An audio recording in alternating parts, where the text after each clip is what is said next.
Justin Vaso here for Game Trade Media. I'm here with Meagan and Ron of Kobold Press. How are you guys doing? How's your PAX? Woo! Oh, fantastic. That wasn't a response, Meagan. Amazing. That's how This it's going. isn't a rock you concert. How you guys doing tonight? Woo! I think it's a cool rock concert. It is pretty. Now, you said this is your first PAX? Yeah, PAX Unplugged, yes. PAX.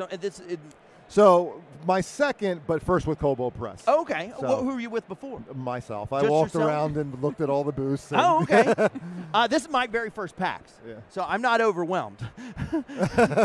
But no, what do you guys brought for us? What is this? So this is Tales of the Old Margreve. So, all right, first question is, are you familiar with Kobold Press at all? I've heard the name. Okay. Oh, you know what? I've heard the name because don't you guys put out supplements for Pathfinder and stuff?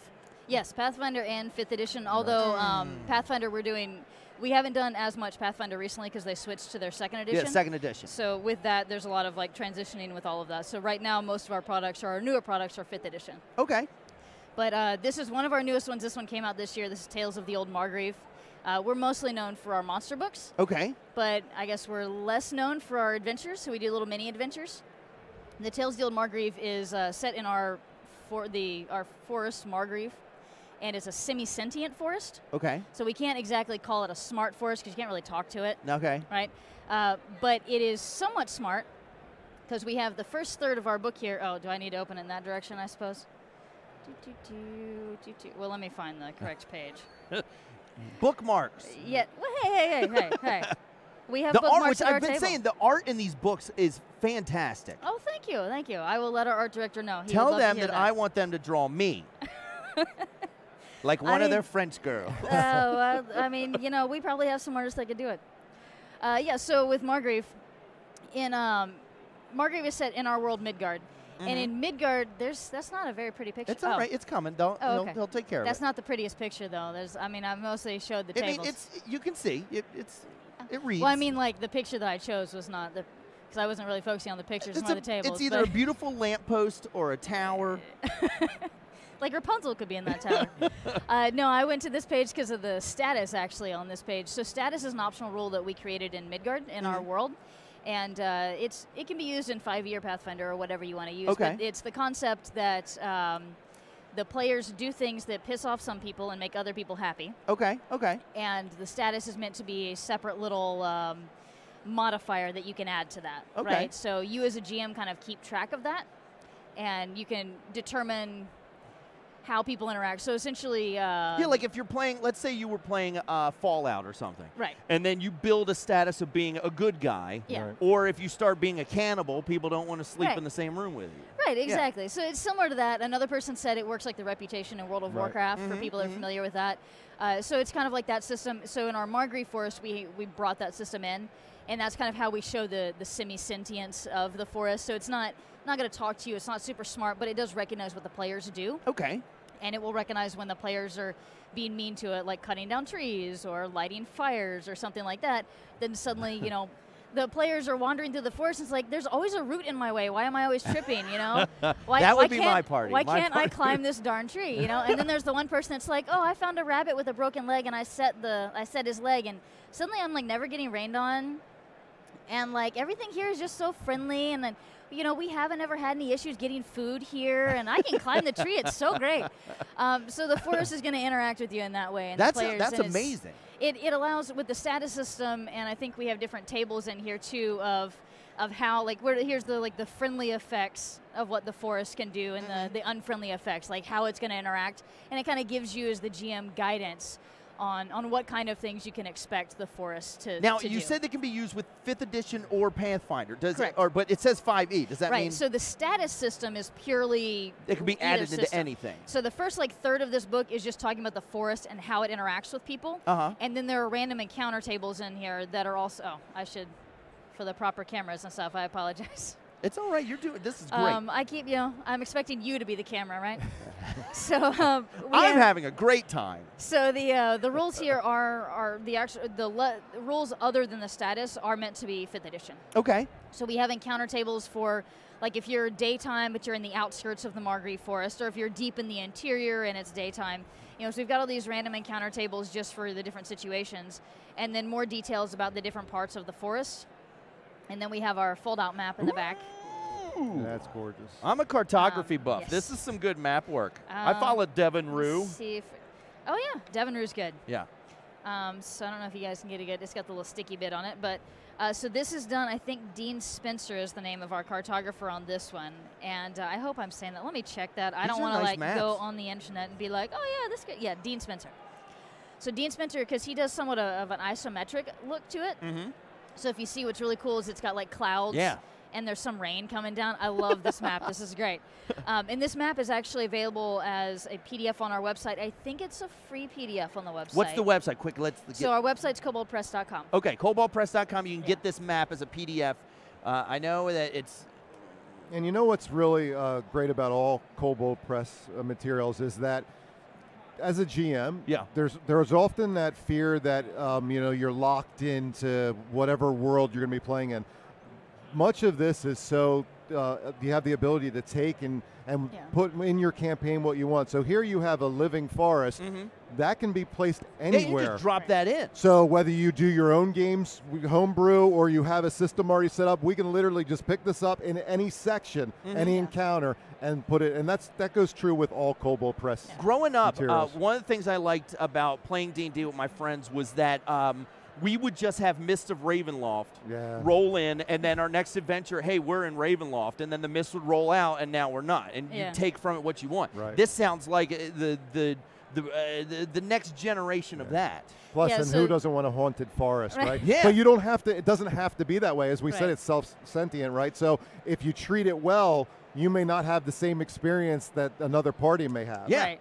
And this book is meant to be self-contained. So the first third is about the forest itself. The last 2/3 of the book are mini adventures. Okay. So they're meant to be like 2 to 3 sessions long. And the adventures run from levels 1 to 10. And a lot of people, they're not built to be run back to back as a full campaign. But a lot of people have told us that with a little bit of extra work, they have done that. Okay. So that's this book. And then we have the player's guide that goes with it. And the player's guide, this is the one you were flipping through earlier. Yeah, the you pictures, saw the pretty pictures. the art in here is amazing. It's really good art. Well, all of our art is good. But yeah, these ones we've got some cool. So that's a short story in the beginning. But then we've got new races. So we've got the Alsaid, which is like a deer people. Do I need to? Yeah, they look like a centaur, a deer centaur. Right, but Yep. these are medium sized, so they're less of a hassle than the Okay. centaur. Okay.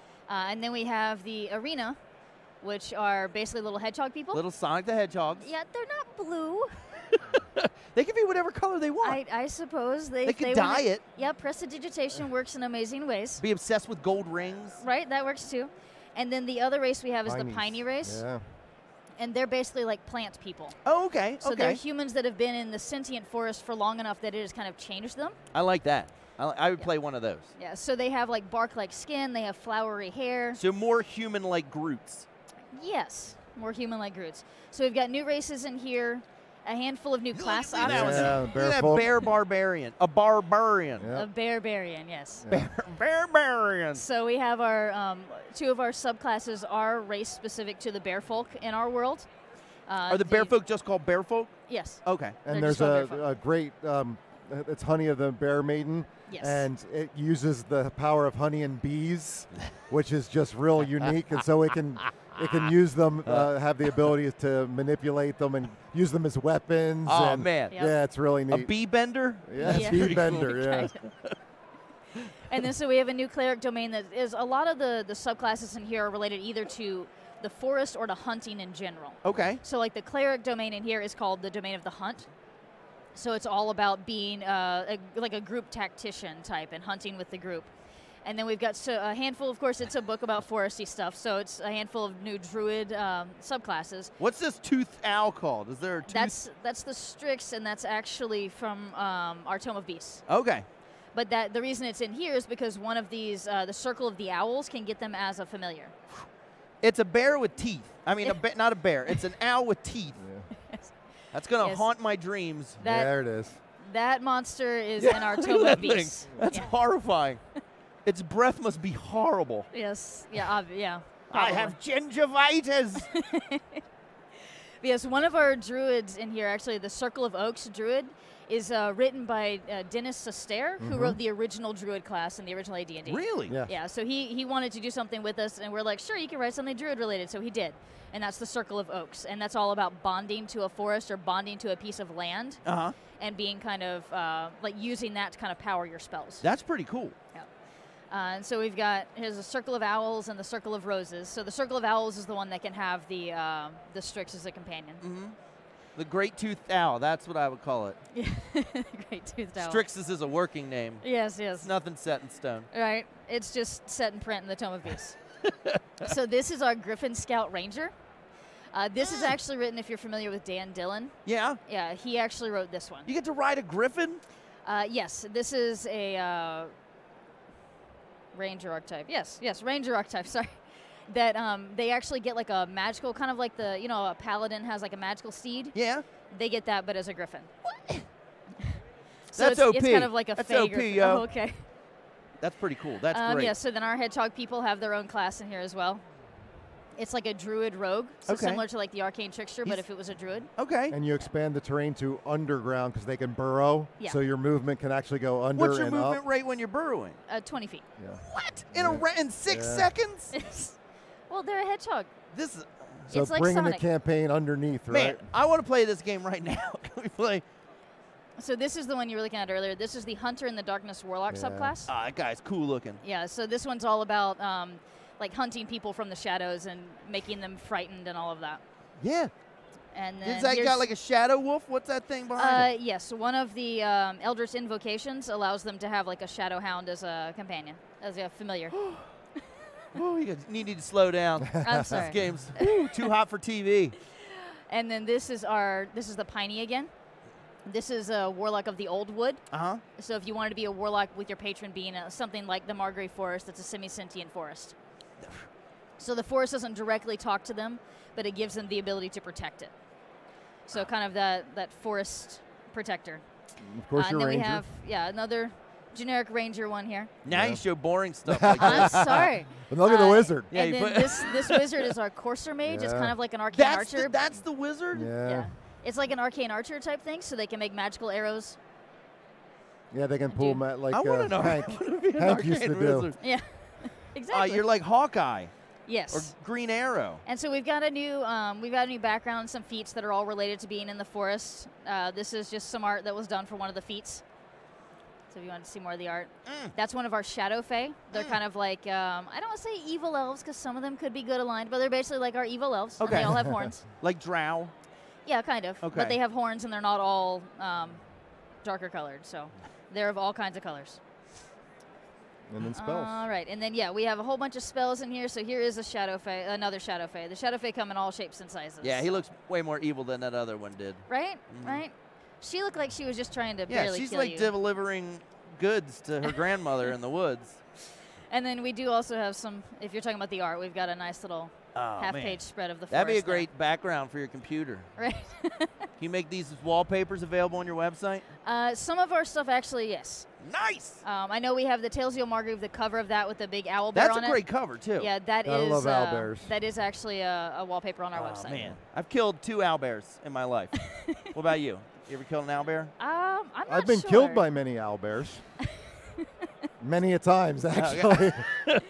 You know what I really like about the whole thing, though, is from the Tales of the Margrave to Player's Guide, it's the theme drives the story, right? And so here you don't have a lot of supplements like this. The actual environment affects the players, the races, and so they all have a part of the forest with them. And so you genuinely don't have to just play a druid or a ranger. You can play a wizard, you can play a barbarian, and still have a woodsy feel to it, which I think is phenomenal. You can play a crunchy barbarian. Yeah. And then, so we've got a lot of spells. That's where those half-page pictures that you were talking about with wallpapers, those are actually, it's our spells chapter. We just have the pretty pictures to go with the spells. And then we have a magic items chapter, so small chapter of, a lot of these are little charms that are related to the Piney people, so they gather things in the woods and they kind of put it together and infuse it a little bit. And I believe that is the end of this book. This is beautiful. Hey, you know how much? Oh, and then you ever buy real mistletoe? Here's a fun. You know how they harvest mistletoe? No. It grows on the tops of trees, so they harvest it with a shotgun. They shoot it down. That's an interesting, like, because then, so that means when people kiss under a mistletoe, they're kissing basically under a shotgun. Yeah, and mistletoe's poisonous. Yeah. Yeah. That's great. That's great. So much fun. Anyway, back to your book. Someone really wanted to make money off of it, so they came up with a myth about kissing under the mistletoe so that they could make money off of a poisonous weed. You can buy a bundle of it, which is like 100 sprigs for $20. So I don't know how much is growing on top of these trees. It doesn't seem cost effective. Someone's losing money. Yep. Some guy, his mouth just covered in cold sores. Buy more mistletoe. Wow. Thanks for we that need image. to now, That's great. in a campaign. Yeah, now write that guy up in there. In a campaign, we need to make it a lot harder to get mistletoe now. Right. Apparently not that easy. So there's another picture here. In the last chapter here, we have Miscellaneous Beasts, and all of these are beasts that are applicable for ranger companions. Mm-hmm. You can have an alligator? Yes, so you can have an alligator as an animal companion, you can have an alligator turtle. We've got a giant honeybee, so if you want a giant honeybee as an animal companion. The bears love those. Yeah. Giant honeybee. That's great. Yeah, these can be ranger animal companions, or they're good as wild shape alternatives for druids. Does the giant honeybee have a sting attack? It does. Does it kill it once it attacks once? It does not kill the bee. That only happens to like one type of bee. That doesn't kill all bees. I thought it was honeybees because they got the barbed stingers. Maybe. Pretty sure. I've been stung a bunch. I didn't do a ton of research on that. So. At least not on that. Oh. Uh-oh. It's fine. They can't see it on camera. That's cool. So now this is sentient, right? The studio? Yeah, see? It's angry. I knew we addressed it in here. Unlike a normal honeybee, a giant honeybee who stings a creature doesn't lose its stinger. Because the stinger's not barbed. These ones aren't barbed, yeah? Yeah, okay, see, the writer thought of this. I edited this, but I don't have it all memorized. I was going to call you out and make you leave. Look, I edited this like a year and a half ago. Oh, goodness. But yeah, they've got the giant bombardier beetle. Giant leach as a... Giant leech? I mean, that's a familiar. I would wear like a scarf. Yeah. Oh, God, that's awful. Don't do This that. is so heavy. Yeah. But yeah, we've got some owls, or a great gray owl. So if you want an owl that doesn't have crazy teeth. Why would you want that? I mean, you know, I want an owl that I can floss. Okay. You're Ever giving since me I was a kid. all kinds of crazy images today. Thank you. Thank you for that.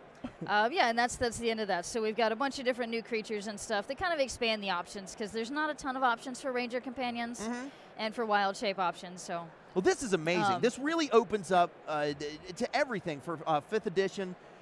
What a beautiful book. Oh, thank you. Now, where can people get this? Is it available now? Right, yes. This came out earlier this year. I can't remember the exact date. We've had a lot of stuff come out this year.